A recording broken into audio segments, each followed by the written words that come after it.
sekarang gula Melaka ke apa tu onda ada terima ni kan, terima ni kita pakai terima ni orang pakai juga kebaik itu atau kuih super kuih kalau kata kuih semua terima ni onda-onda apa lagi kita kata Denangkau, apa lah pun Denangkau, semua tu lah. Itu kuih adalah perkataan yang onda-onda ada khusus. Kalau kata beli kuih mana-mana, maksud aku, kita beli apa-apa kita beli mana? Boleh kata kuih, masuk ke dalam bawah kuih itu boleh. Tapi kalau dia kata, kamu beli onda-onda kamu, tiba-tiba dia beli kuih itu, bisa. Ataupun dia beli lain-lain kuih lagi. Popia apa dia beli itu. Kenapa? Sebab apa saya suruh bagi kuih, suruh beli benda ini khusus dengan kuih. Bila kita kata kuih, kita masuk semua. Saya kemarin tak makan kuih. Mana semua sudah kita makan. Kerana onda-onda, kampung, terima ni, terima ni. Sebut kita terima ni. Semua kita makan. Dengan kita menafikan yang umum, berarti kita menafikan juga yang khusus. Dengan kita menafikan, kita kata tetap makan kuih. Wajib buka puasa lagi. Biasanya kalau sakit kepala, kalau demam, makan Panadol lah doktor bagi Panadol. Nah, Panadol tu salah satu ubat. Banyak lagi ubat macam-macam lagi yang lain. Jadi Panadol tu khusus. Kalau kata saya masa baru ni, saya tak makan Panadol. Bukan bermakna saya tak makan ubat. Saya tak makan Panadol. Menafikan khusus bukan bermakna menafikan yang umum. Itu betul. Itulah ilmu mati. Tapi kalau kata saya baru ni sakit, baru ni dah tak makan ubat. Mana tak ada semua ubat, menafikan semua. Tapi kalau kata saya tak makan Panadol saja, bukan bermakna tak makan ubat. Itu bendanya. Itu orang panggil umum khusus mutlak. Dalam istilah umum khusus mutlak. Apabila dua konsep, dua perkataan, dua perkara yang ada artinya di hadapan kita, apa hubungan di antara dua? Ilmu mantik mengajar kita. Apa hubungan?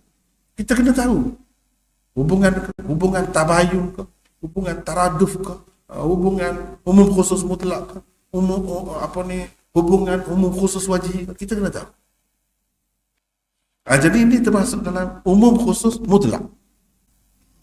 Umum khusus mutlak. Yang detail-detail itu kita tidak nak bincang sini. Sebab jadi belajar mantik pula kan. Sebabnya dikatakan menafikan yang umum lebih baik daripada menafikan yang khas, ialah kerana dengan menafikan yang umum akan ternafi juga yang khas. Macam tadi lah.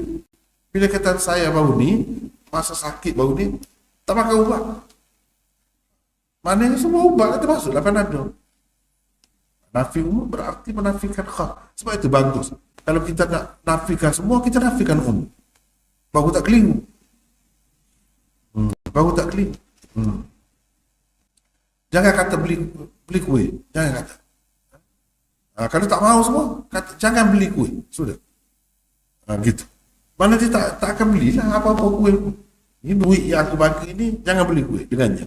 Tak boleh lah, semua lah kuih.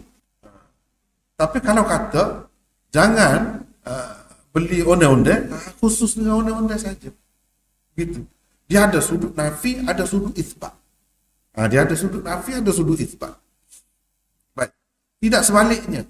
Tidak sebaliknya maksudnya kalau kita nafikan yang khusus, tidak bermakna menafikan yang umum. Bila kita menafikan kita tak makan panado, bukan bermakna kita menafikan kita makan ubat. Itu maksudnya.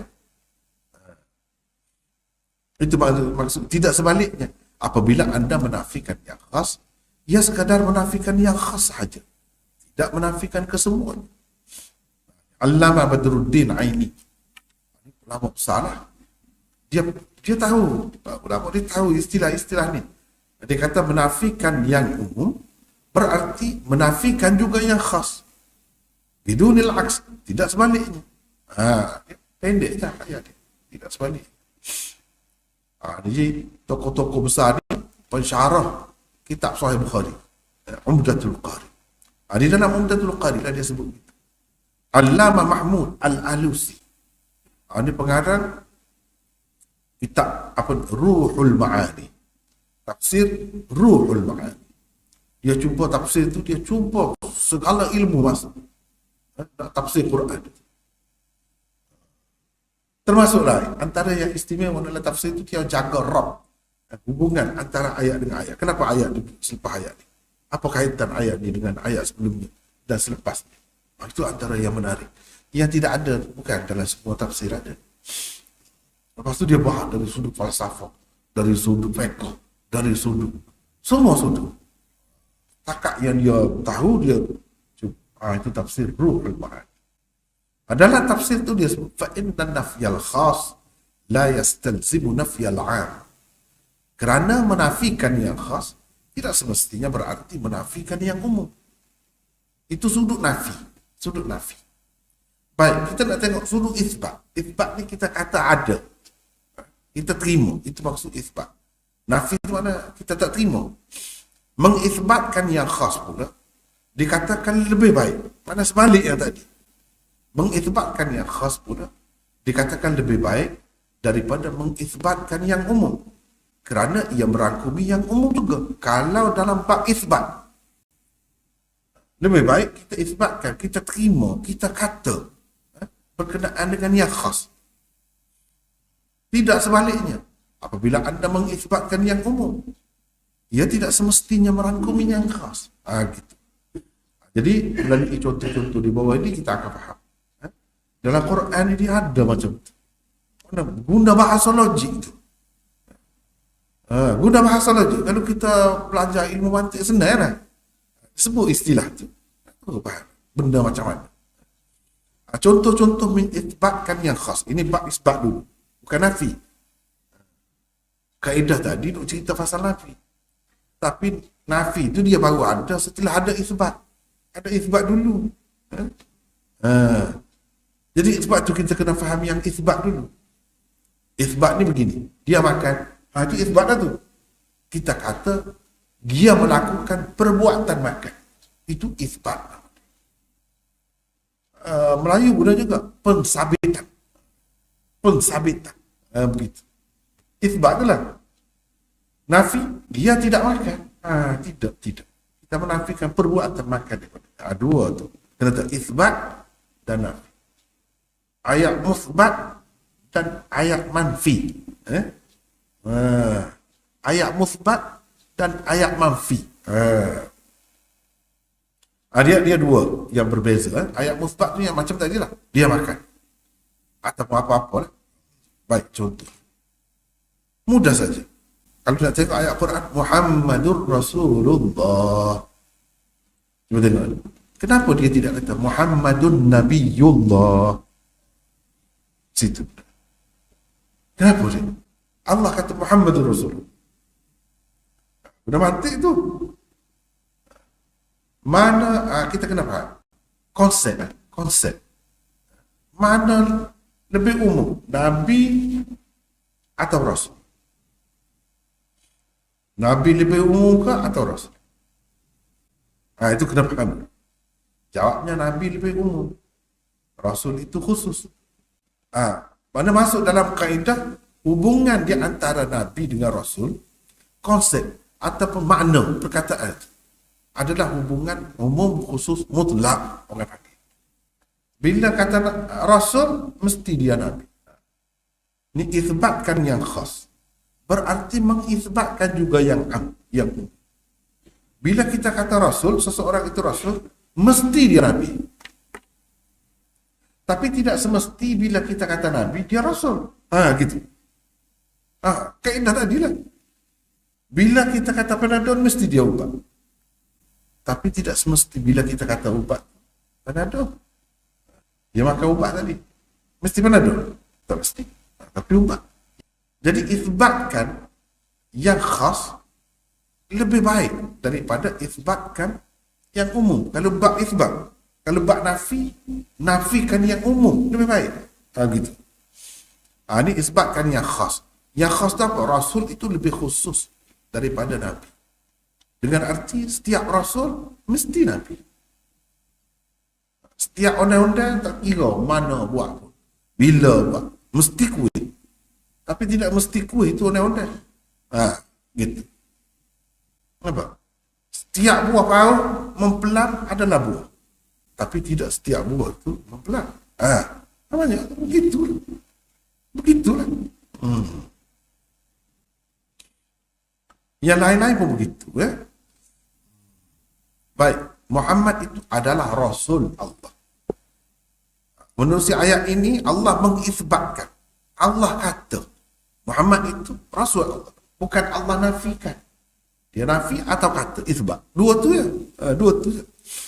Mengisbatkan pangkat kerasulan untuk Nabi kita Muhammad sallallahu alaihi wasallam. Risalah ni tugas, jawatan, jawatan. Kerasulan lebih khusus artinya daripada nubuwah. Yang ni kenabian, kenabian itu jawatan, pangkat tu. Apabila diisbatkan kerasulan kepada baginda, berarti diisbatkan juga kenabian kepadanya. Sebab itu tak bercakap banyak. Bila kata Muhammad itu Rasulullah, dengan sendirinya akan difaham dia juga Nabi. Sebab Nabi itu lebih umum daripada Rasul. Gitu. Berbeza keadaannya kalau diisbatkan nubuwah. Jadi kenabian yang lebih umum artinya itu kepada baginda, kerana ia tidak semestinya berarti mengisbatkan juga risalah kepadanya. Kalau kita kata Muhammad itu Nabi Allah, Nabi itu lebih umum. Tak mesti seorang Nabi itu dia Rasul. Kita kata tak mesti. Boleh jadi dia Rasul. Macam Nabi kita. Kita sebut Nabi Muhammad. Padahal tidak Rasul. Rasul juga. Tapi tidak mesti. Tidak mesti. Ada orang sebut orang tu orang ni Nabi. Dia tidak mesti Rasul. Kalau Nabi kita tu sebut Nabi, memang kita tahu dah. Dia pun Rasul juga. Tapi Allah sebut dia tu Rasulullah. Kenapa sebut begitu? Sebab dengan sebut begitu, dengan sendiri masuk. Nak jadi seorang Rasul, dia mesti seorang Nabi. Mesti seorang Nabi. Tapi seorang Nabi tidak mesti seorang Rasul. Itu hubungan khusus dan umum. Kenapa? Baca lagi contoh kedua. Fathi, baca lagi. Contoh kedua. وَسَارِعُوا إِلَى مَغْفِرَةٍ مِّن رَّبِّكُمْ وَجَنَّةٍ عَرْضُهَا السَّمَاوَاتُ وَالْأَرْضُ أُعِدَّتْ لِلْمُتَّقِينَ. Bermaksud, dan bersegeralah kamu kepada mengerjakan amal-amal yang baik untuk mendapat keampunan dari Tuhan kamu, dan kepada syurga yang lebarnya seluas segala langit dan bumi, dan yang disediakan untuk orang-orang yang bertakwa. Surah Ali Imran ayat 133. Lebar lebih khas daripada panjang. Apabila diikbatkan lebar bagi sesuatu, maka dengan sendirinya berarti merangkumi panjangnya. Tidak begitu halnya kalau diikbatkan panjang bagi sesuatu, kerana ia tidak mesti merangkumi lebarnya. Itu. Dari segi ukuran tu kira begitu. Sebab apa dia sebut? Surga tu bersegeralah kamu kepada keampunan dari Tuhan kamu, dan surga yang lebar, luas. Dia tidak sebut panjang, dia sebut lebar saja. Sebab lebar lebih umum. Apabila kata lebar dengan sendiri masuk panjang. Tapi kalau sebut panjang tidak mesti lebar. Gitu. Lebar itu lebih umum, panjang lebih khusus. Ada dalam kehidupan kita ni, kira-kira ukuran ni hanya satu dimensi. Ada dua dimensi. Ada tiga dimensi. Ada 4 dimensi. Waktu misalnya, masa. Jalan terus pergi. Dia tak terus satu dimensi. Memanjang. Dia tidak melebar.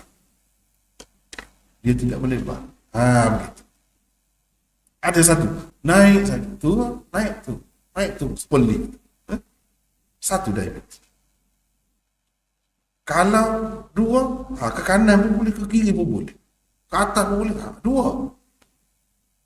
Kalau ada tebalnya, kurang tebalnya, tingginya, dalamnya, maka 3 dimensi. Begitu. Jadi Tuhan sebut dia ukuran. Dia sebut lebar, dia tidak sebut tuluhan. Panjangnya dia tak sebut. Padahal boleh saja kalau nak kata begitu. Seperti mana Muhammadun Rasulullah. Boleh saja dia nak kata Muhammadun Nabiyullah. Memang Nabi pun. Tapi kenapa dia sebut? Itu yang menarik. Kaedahnya kaedah tadi. Mengisbatkan yang khas lebih berarti daripada mengisbatkan yang lebar lebih khas daripada panjang. Apabila diisbatkan lebar bagi sesuatu, maka dengan sendirinya berarti merangkumi panjangnya. Tidak begitu halnya kalau diisbatkan panjang bagi sesuatu, kerana ia tidak mesti merangkumi lebarnya. Gitu. Baik. Contoh ketiga, baca lagi. Contoh ketiga, فَمَنْ يَعْمَلْ مِثْقَالَ ذَرَّةٍ خَيْرًا يَرَهُ وَمَنْ يَعْمَلْ مِثْقَالَ ذَرَّةٍ شَرًّا يَرَهُ. Bermaksud, maka sesiapa berbuat kebajikan seberat zarah pun niscaya akan dilihatnya dalam surah amalnya, ayat 7. Dan sesiapa berbuat kejahatan seberat zarah pun niscaya akan dilihatnya dalam surah amalnya, ayat 8. Surah Al-Zalzalah ayat 7 hingga 8. Kalau balasan bagi amalan baik atau buruk manusia walau seberat zarah pun akan dilihatnya di akhirat nanti, maka amalannya yang lebih berat atau lebih besar lagi dari itu tentu juga akan dilihatnya. Bahkan lebih-lebih lagi lah akan dilihatnya. Firman Allah ini tepat sekali dengan kaedah ke-120 di atas, yang bermaksud mengisbatkan yang khas lebih baik daripada mengisbatkan yang umum, kerana ia merangkumi yang umum juga. Ini contoh. Allah kata sesiapa yang buat amalan baik seberat zarah pun dia akan melihatnya. Seberat zarah pun dia akan melihatnya. Jadi ini khusus tu, isbatkan yang khas. Khas tu apa? Seberat zarah. Lepas tu benda yang ditimbang, dia berat-berat ni,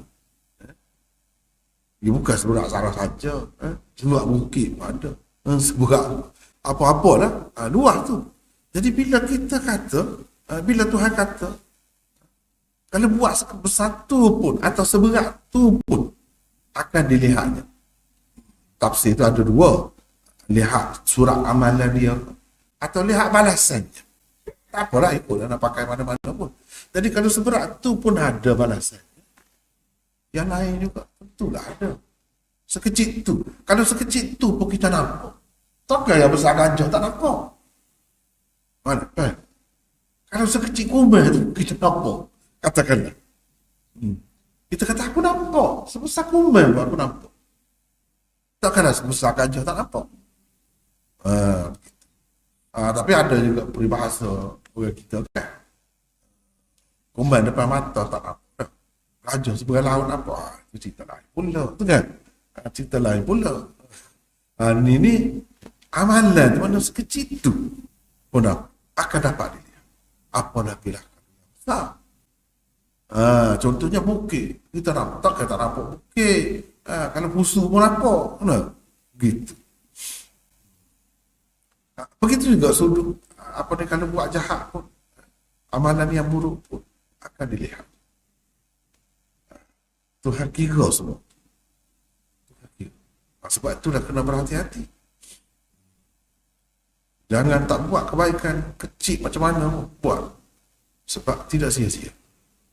Jahat ni kecil macam mana pun jangan buat. Sebab merugikan kita. Membahayakan kita. Itu kita akan lihat. Baik. Itu contoh isbat. Isbat. Lepas tu contoh menafikan yang kita nak tengok. Tadi contoh isbat. Sebab dalam kaedah tadi ada dua sudut. Isbat dan nafi. Ini contoh-contoh menafikan yang umum. Contoh pertama. Baca sini.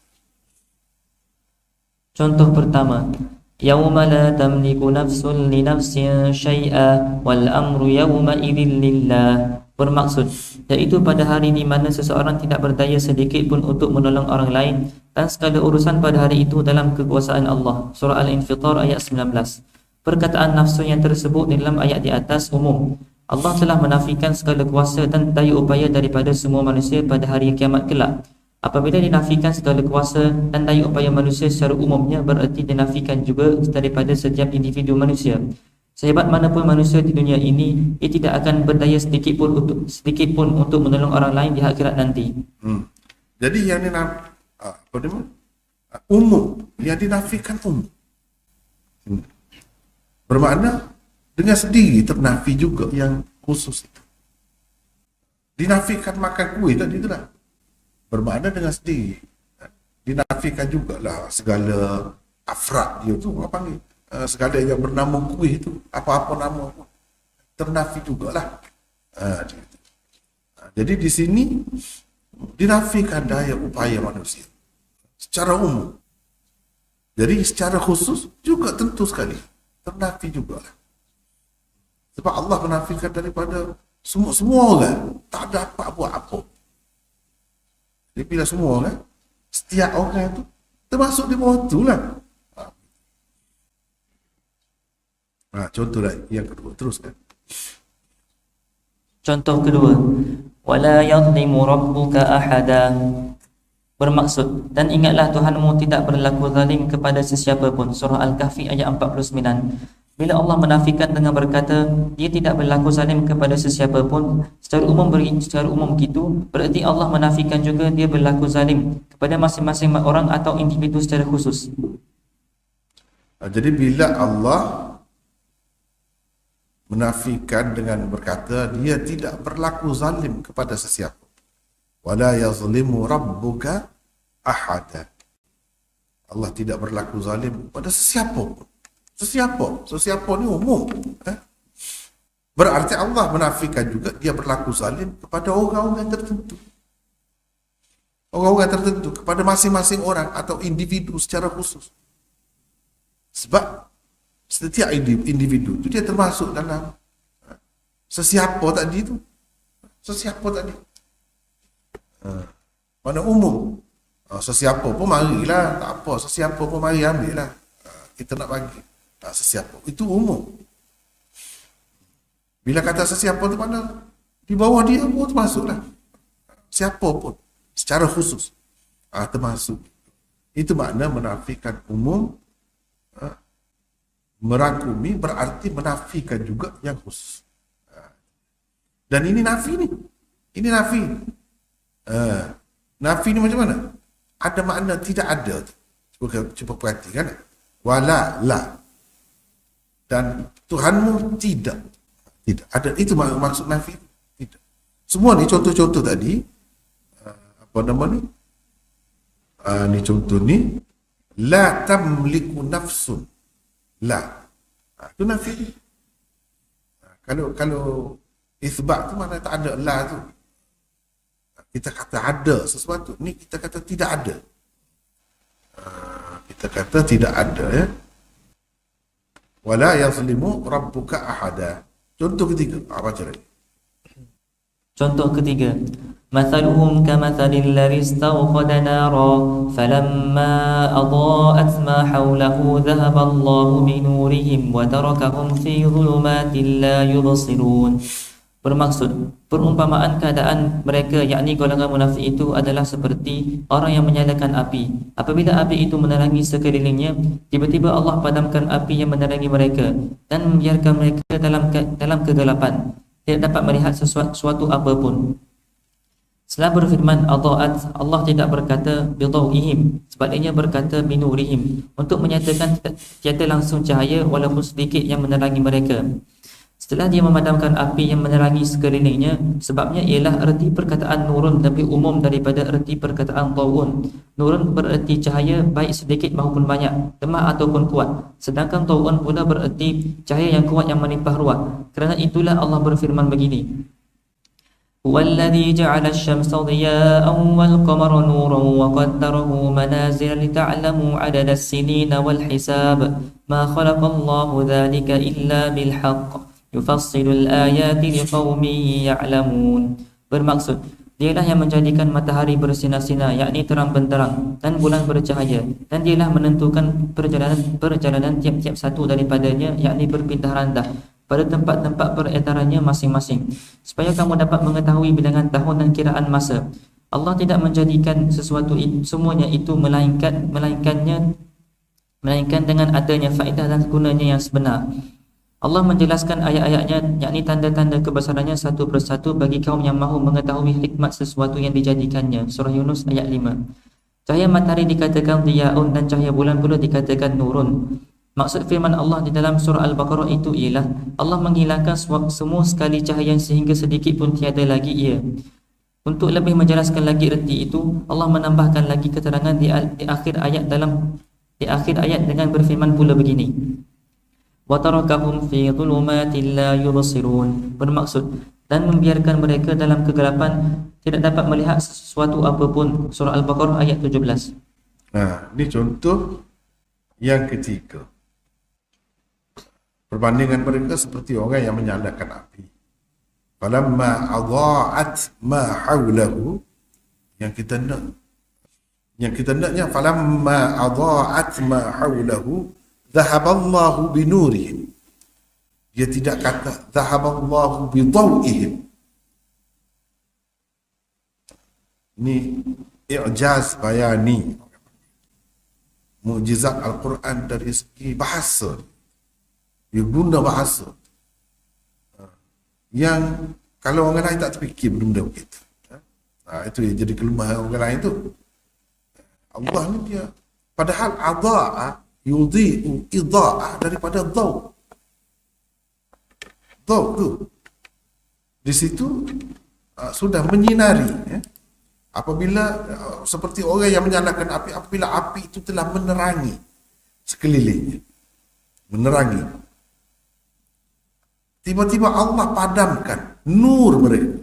Dia tidak kata Allah padamkan, Allah hilangkan dhaw bagi api itu. Dia tak kata, tapi dia kata nur bagi api itu. Kenapa begitu? Jawabnya kerana nur itu lebih umum. Nur itu lebih umum. Mana cahaya, sama ada kuat atau tidak kuat, banyak atau sedikit ke, cahaya tu cahaya sendiri ke atau cahaya tidak sendiri ke, cahaya tupai saja ke, tak kira. Nur semua. Nur itu umum. Kalau Allah kata dhaw tu cahaya yang kuat, yang melimpah ruah, yang banyak, cahaya sendiri, cahaya yang kuat. Kalau dia kata dhahaballahu bidawihim, seperti dia sebut sebelum itu, adha'at sudah beri dah. Cahaya tu sudah beri dah, sudah bagi dah, menerangi dah. Tetapi dia sebut Allah menghilangkan, memadamkan nur. Dia tidak kata dhaw. Padahal sebelum itu dia kata adha'at. Kenapa? Sebab di sini maknanya nak menafikan semua sekali cahaya itu. Langsung tak ada cahaya. Sikit pun tak ada. Kalau kata dhaw, maknanya yang dihilangkan ialah cahaya yang kuat. Cahaya yang sedikit ada juga. Gitu. Sedangkan dia nak cerita di sini, cahaya tu tak ada langsung. Cahaya yang sedikit ni yang kecil lah kita tengok. Budak-budak sekarang ni kan, ditampar di dinding, ada jual di kedai tu bintang-bintang kan. Tampar tu kalau kita tutup lampu ni cekak.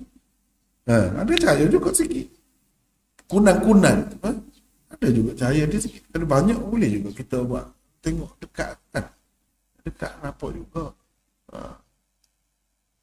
Nur semua tu, nur semua. Tak kira kuat ke, lemah ke, malak ke, cerah ke, tak kira. Cahaya tu daripada dia sendiri ke, cahaya tumpai daripada orang lain, tak kira. Nur pula. Tapi kalau daw, ya kuat. Bila menafikan nur, bermakna menafikan juga daw. Itu maksudnya. Apa? Bila menafikan apa namanya nur, semua sekali cahaya, berarti cahaya yang kuat itu pun dinafikan juga. Tak ada langsung cahaya. Apa buktinya? Bahwa tak ada langsung cahaya itu. Wa tarakahum fi dhulumatin la yubsirun. Supaya jelas lagi. Apa maksud? Apa? Kenapa dia sebut nur itu yang dihilangkan, dipadamkan itu? Sebabnya mana Allah membiarkan mereka dalam gelap gelita. Mereka tidak dapat melihat apa-apa. Kalau cahaya sikit sebanyak ada boleh lagi. Cahaya pelita pun boleh. Tidak cahaya elektrik ni, cahaya ni. Pelita pun boleh. Dah buat baca. Tidak kuat pun. Ni tidak ni. Nur semua sekali cahaya. Itu maksudnya. Buktinya kita kata daw itu lebih cahaya yang kuat. Kita tengok dalam ayat lain. Berkenaan dengan matahari, Allah sebut diya. Diya itu daw itulah. Adha'at itu. Wallazi ja'ala syamsa diya. Dialah Tuhan yang menjadikan matahari bersinar-sinar. Terang benderang. Kuat itu cahaya matahari, kuat itu cahaya ni. Al-qamara nura, dan bulan nur. Dia tak sebut diya. Diya dia sebut untuk matahari. Nur hanya sebut untuk bulan. Setelah zaman moden, di mana kajian apa nama ni astronomi yang kemudian baru orang tahu bahawa cahaya bulan itu bukan cahaya dia sebenar. Cahaya balikkan cahaya matahari saja, sinar matahari. Macam cermin balik cahaya itu. Bukan cahaya sendiri. Cahaya tumpangan. Cahaya bukan sebenar. Bukan cahaya daripada dia tu sendiri. Baru orang faham kenapa Allah SWT sebut nur. Kemudian cahaya bulan nak banding dengan cahaya matahari, kuat matahari. Sebab itu dia sebut dia. Bulan sebut nur pun boleh dah. Sebab nur itu yang kuat pun boleh, yang lemah pun boleh, yang tak kuat pun boleh. Begitu. Di sini kita dapat tahu. Dan Allah SWT buat matahari bersinar terang benderang macam tu pun. Bulan tu kita boleh tengok pun sejuk, yang mata kita memandang, misalnya kita tengok bulan tu untuk apa? Tapi kita tidak nak bincang lah di sini. Di sini dalam ayat ni nak cerita supaya kamu tahu bilangan tahun dan tahu untuk nak mengira apa-apa. Dia sudah sebulan dah, tapi sewa kena bayar dah sewa. Misalnya tahu kepakan ni edah berapa lama ni, 3 bulan dah misalnya. Habislah nak edah pada yang tidak main kotor tu. Tahu. Begitu juga tahu yang lain. Kira-kira pun orang boleh tahu juga. Belajar daripada situ. Tak apalah, itu bukan maksud. Maksudnya penggunaan daw, diya, dan penggunaan nur itu berbeza. Nur lebih umum makna daripada diya. Menafikan yang umum berarti menafikan juga yang khusus. Tapi kalau menafikan yang khusus tidak berarti menafikan yang umum. Kalau dia kata zahaballahu bidawihim, maknanya dia menghilangkan cahaya yang kuat saja. Mungkin cahaya yang sikit-sikit itu ada juga. Sedangkan dia nak ceritanya dia menghilangkan, memadamkan cahaya itu semua sekali langsung, tak ada gelap. Gelap tu. Begitu. Itu sebabnya dia guna nur di situ. Jadi ini semua termasuk di bawah kaedah ni lah. Kat tu lalu dulu kan. Allah.